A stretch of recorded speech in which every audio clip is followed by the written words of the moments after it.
Hey everybody, today we are looking at Proverbs 18 verse 24. Let me read out the NIV translation for you. It says, "One who has unreliable friends soon comes to ruin, but there is a friend who sticks closer than a brother." This passage is notoriously difficult to translate in Hebrew. If you look at other sort of versions of the Bible, other translations, you'll see that there's just as many translations of this verse as there are just general translations that are out there. And why is it so hard? Well, because some of the words in here are very tricky to translate. They're sort of used in different ways, in different contexts, and so people have a hard time understanding how to translate this. So let's just look at this piece by piece. The first part says, he or one who has unreliable friends soon comes to ruin. The word unreliable isn't in the original Hebrew. It actually says, he who has friends soon comes to ruin, more or less. He who has friends. And so the context of the word is of what that word friend means is hard to decipher. Some say that the word friend there is actually the word more like the word acquaintance. Other people think that the emphasis is not on the word itself, but the fact that it's many friends. So someone who has many friends or too many friends in this context comes to ruin. We'll talk about why this is important in a second. But whether it's unreliable friends or too many friends or just acquaintances rather than a friend, the translation is still the same, which leads us to the second part of the proverb where it says, "But there is a friend who sticks closer than a brother."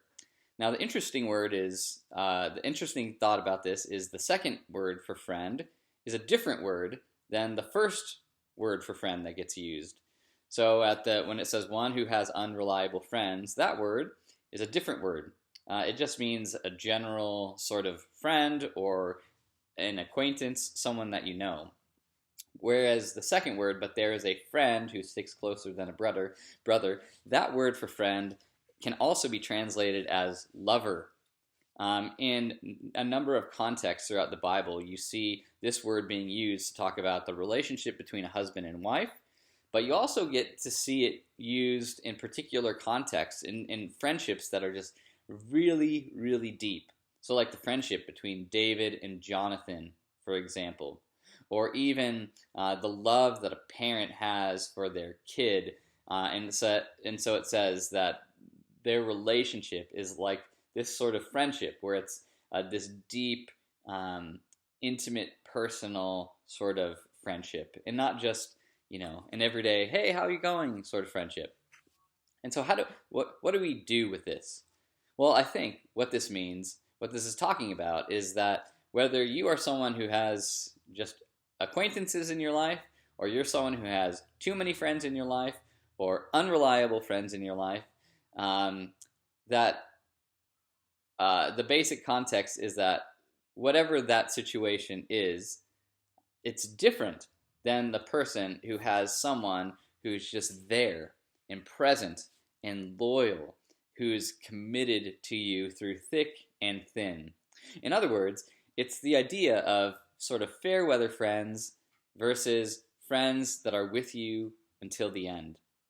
And this proverb says it's better to be someone who only has one friend who is deeply committed to you than it is to have lots of friends, but none of those friends are really there for you when it counts. The Bible talks about how having even just one deep friend is better than being surrounded by a number of mates, but who aren't really there for you. Now, the thing about this is, many of us may not even have that person in our life, a best friend, right? Many of us maybe feel even lonely that we don't have that person or a partner or someone that will stick closer than a brother with us through thick and thin. Well, this is the same word that gets used to describe what Jesus is like. That Jesus is a friend to us. That he is the one, even when no one else is there and no one else can carry us through. Jesus knows us and walks with us, and he cares for us. He won't leave us or abandon us. He's not a fair weather friend who sort of comes and goes, who maybe invites us to one party but then doesn't really care to invite us to other things he's a part of. No, he's none of that. Jesus is someone who's a constant companion, a close friend, someone who bears our burden and walks through both the joy and sorrows in our life. So, if you have a best friend like this, that's really great. But if you don't, well, we can take comfort knowing that no matter what we're going through, Jesus is our friend. He is one whom we can put our trust in and who loves us through thick and thin.